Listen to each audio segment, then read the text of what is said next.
Okay. Morning to everybody. We start because we have a tight program, so we have to be right on time.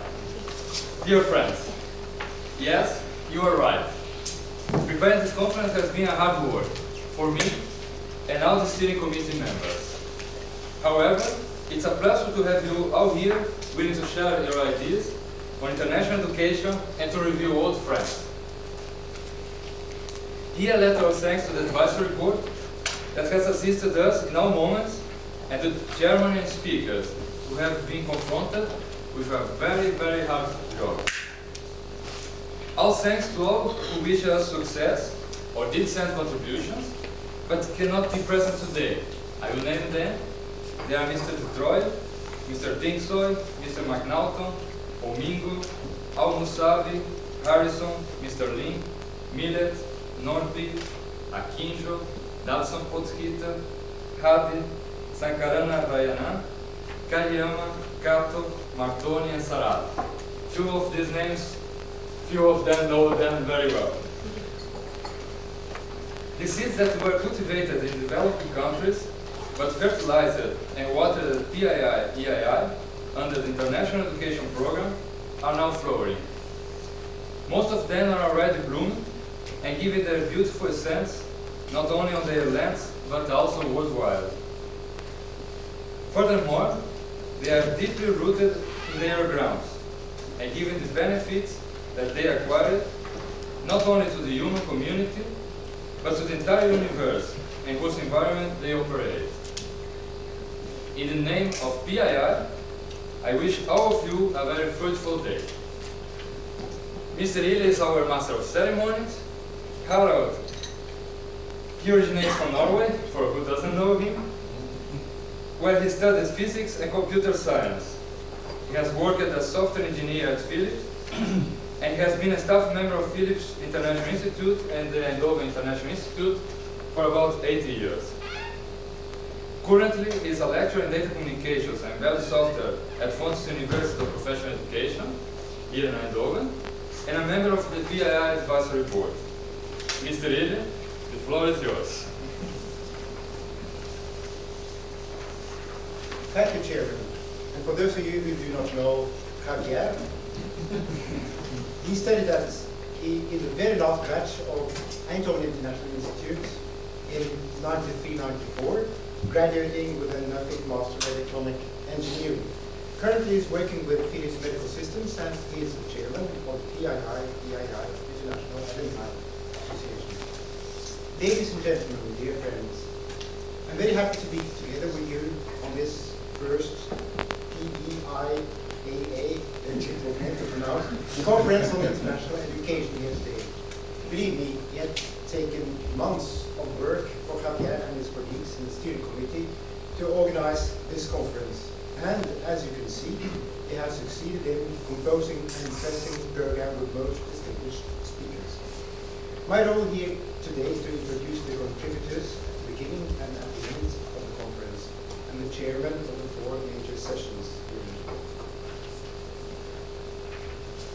The opening speech will be held by Professor Martin Rem. Professor Rem is a rector of Eindhoven University of Technology, where he is also a full professor of mathematics and computing science. Furthermore, he is consultant for Philips Research Laboratories. He serves on the editorial boards of Information Science and Computing, Cambridge University Press International Series on Tablet Computing, and the CWI monographs. Professor Rem, may I invite you for the opening speech.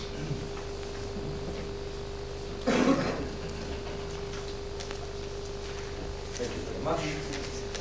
Good morning. It's really a pleasure for me to see so many people present at this PEIA conference. PEIA, ladies and gentlemen, if I pronounce it correctly, is a very special alumni club, alumni association. First of all, of course, because it's an international organization. Members of PEIA live all over the world, and nevertheless, you are able to bring them together into a genuine association, a genuine club, to have them communicate with each other. Not only here, but also through your magazines, through your mailings, and especially nowadays through email. It's thanks to the new electronic developments, part of which your members help to shape, that you're now able to communicate with the members of your club, notwithstanding the fact that they live all over the world, really all over the world.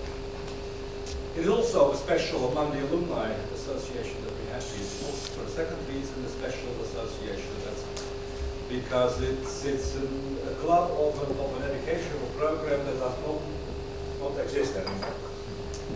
I know that Professor Casimir will tell us about the history of PII, so I will not say too much about that, but just a few words.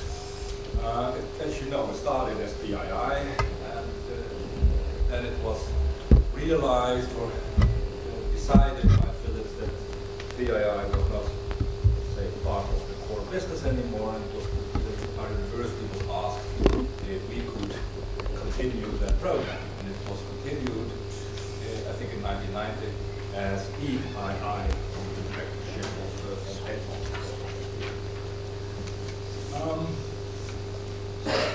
Unfortunately, the number of students decreased, and after a couple of years, it was decided now at the university that this program could no longer be continued. And if you now look, it's very short history to hear more about it. If you now look at the present situation, it's a little bit, may I say, unfortunate that history went that way. Because in these years, we at our university, but all universities, I think, realize how important internationalization is. And we are trying to put a lot of effort into establishing new international relations, new cooperations with universities all over the world so that you can exchange students and do research together.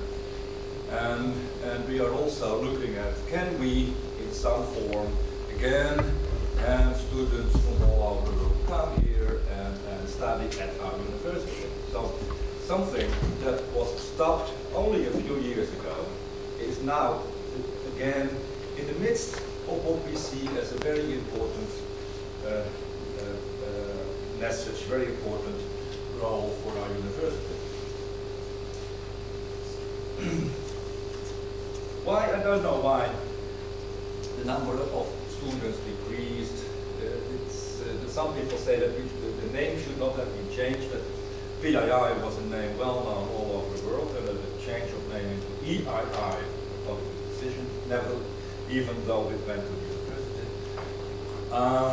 Maybe we should have put more computer science into it. It was a more electrical engineering program. Maybe we should have done that. I don't know. That's looking back now.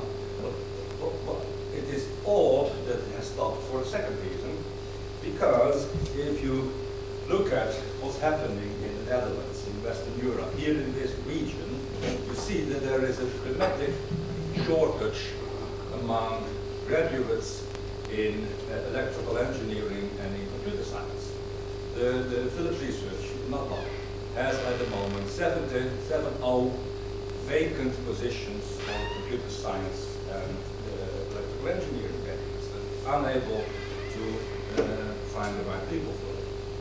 And just the other day, Wednesday, there was a meeting among Martin Schuurmans, the director of Philips Research in Eindhoven, and the 3 rectors of the technical universities about what we can do about it. And one of the things that we discussed was, can't we find one or more countries somewhere in the world where we find good graduates, good students that we can here give a training of 1 or 2 years in electrical engineering and computer assignments. So of course, I had to think about the meeting of this morning, where we are talking about just such an initiative that we started only a few years ago. So if you look at it now, it's very odd how history can go. So I hope that today we will not only look back, but also look forward. It's of course a day for you to meet fellow participants, to meet your own students. I'm also hoping that we look forward at this new challenge that we face. A shortage of this kind of engineers, shortage of these kind of people, a demand for them, and maybe a new role, not exactly, it will never be a PII or a EII, but if you look now at what the current situation is, it could very well be that one of the outcomes of today's discussion is, why don't we start something along the lines of I'm very much looking forward to hearing from you and seeing in the report that will be made later on what these thoughts will be. Unfortunately, I cannot stay the whole day, as you know, but I'm sure that I will get a very good report about your conclusions of today. I wish you all a very pleasant conference.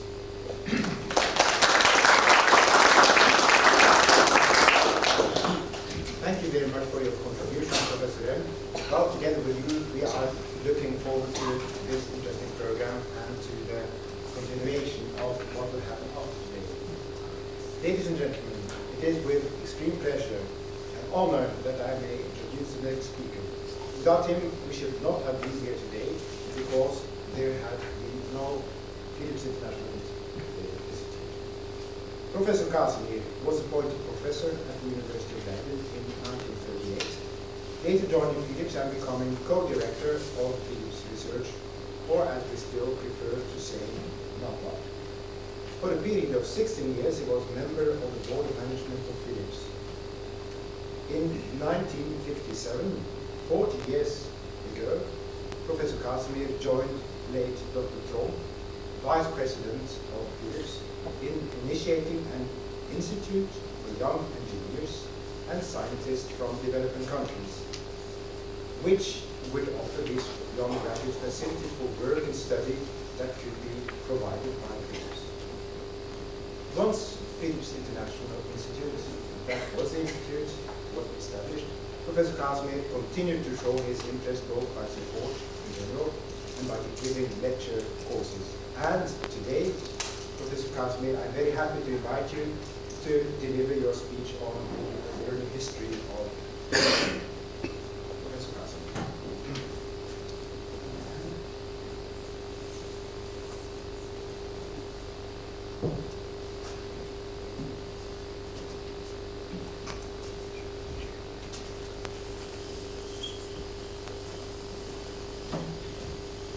Dear friends, those of you who have carefully studied the provisional program will, I hope, by now have convinced themselves that I'm not from there. But as a matter of fact, I was somewhat later in the game asked to replace my friend from there for this first talk. I was happy to accept, for a special reason. It gives me an opportunity to express our appreciation for the splendid work from Dale has done in getting the PII going.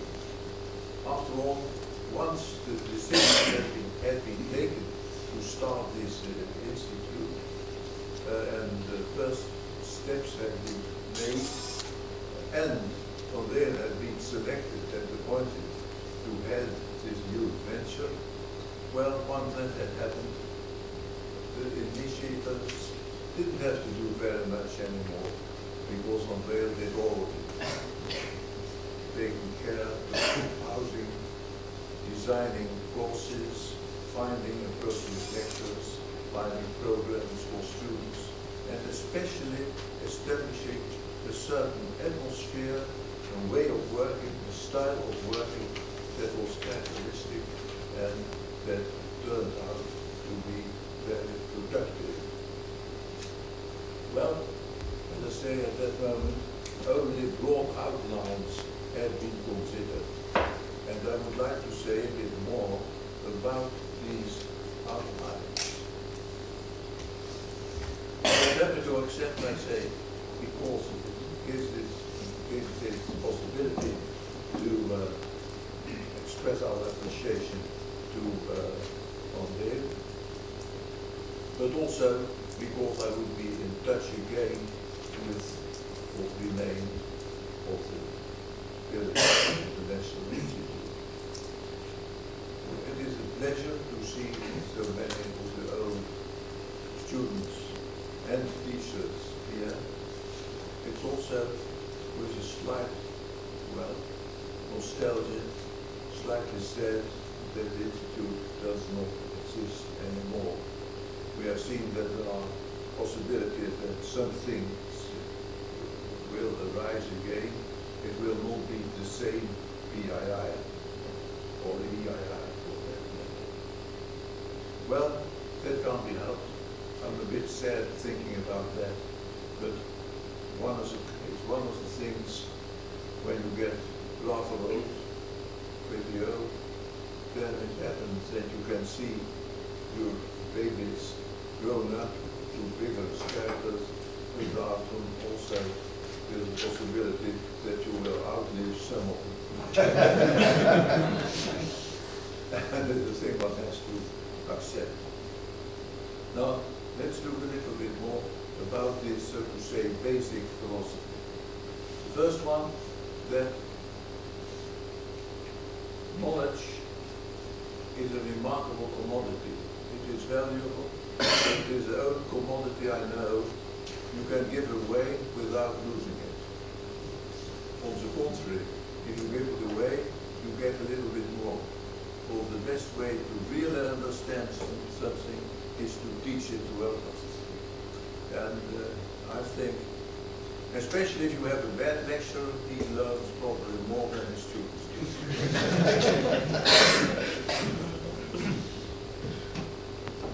Well, but certainly in developing countries they need a kind of everything to start to raise their technical level.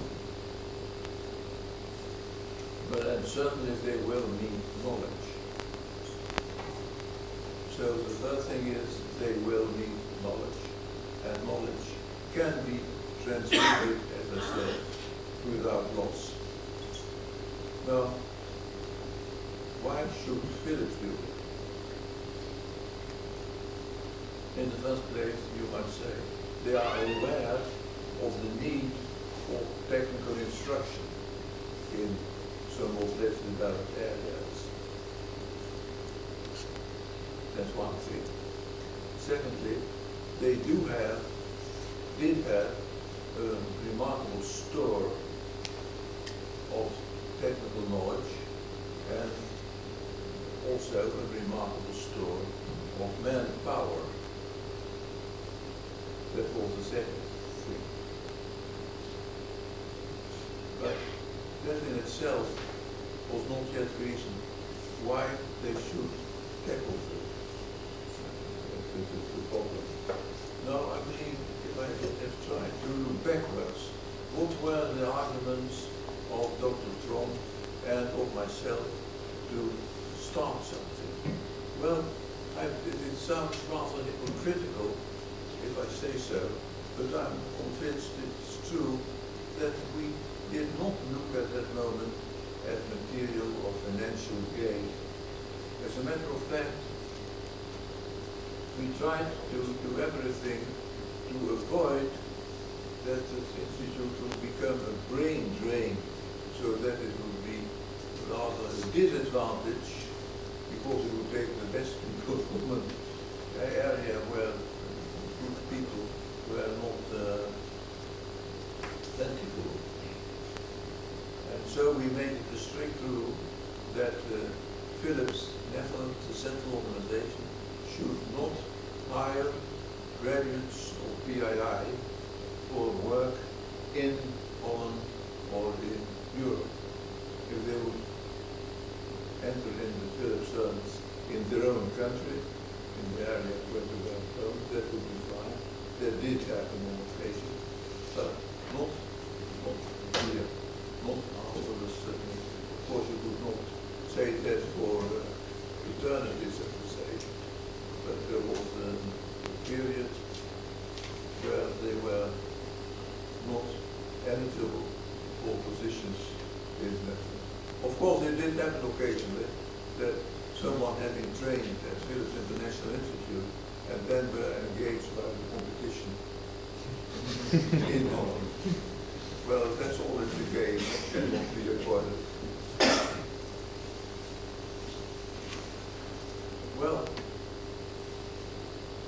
now there was, as I say, no direct gain, and I believe it was really to begin with, an unselfish action. But of course, it did give an enormous amount of goodwill, which was valuable in many ways. I should like to tell a little story about that. In the early 70s, 73, my wife and I paid a visit to Iran. And among other things, we visited the beautiful city of Shiraz. I came close to it. We went past the university campus, so we walked in, and I wanted to know where the visit department was, so I looked around and saw a very intelligent looking young man, and I approached him. He turned out to speak English quite well. And we asked what the visit department, and he explained where to find it. It was on the And then he said, where are you from? I said, well, from the Netherlands. He said, do you know by any chance a town called Eindhoven? I said, yes, I'd rather do. Well, then he said, did you ever hear about the Philips International Institute? I said, yes, certainly. And it turned out that his brother was at that time studying here at Eindhoven. So it was quite a surprise to find that. Now,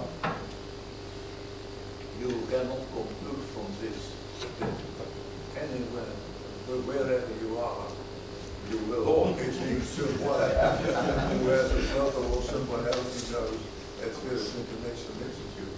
But still, it is just a good example how the notion of Philips Institute can spread to faraway places. Well, it was my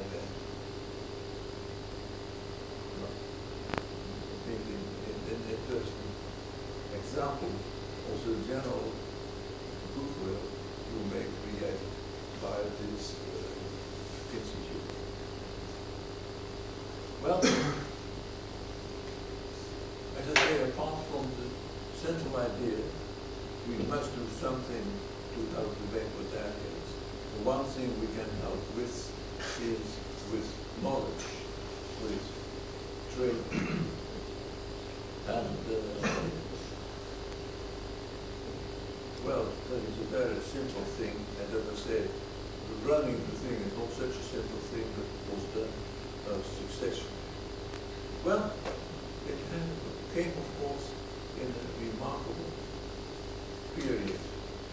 We have lived through, since the founding of the Institute in 1957, we have seen an enormous development. If you look at electronics, you see there are, so to say, three periods. The first one is the vacuum electronics, with the vacuum tube, or if I say it in British, a vacuum valve, which was the first type of electronics. That was followed by the second round, so to say, with the transistor, where the tube could be replaced by a transistor. That had an advantage too. It led to quite a number of new equipment, but it was still essentially the same electronics. One could start with digital techniques, but they were not too widely different from the techniques you used with the vacuum tube. That was the second phase. The third phase came when more transistors and rectifiers and capacitors could be made on one thin slice of silicon, the famous chip. And then third electronic technology was at the same time that went hand in hand with the digital technology. Digital technology started in a good way with the vacuum electronics. It was very nice, very bulky sort of things. The transistor was a definite improvement. Things were smaller, used less energy and so on, but they were still bulky. It was only with the chip technology, with the microtechnology, that the real digital revolution could start.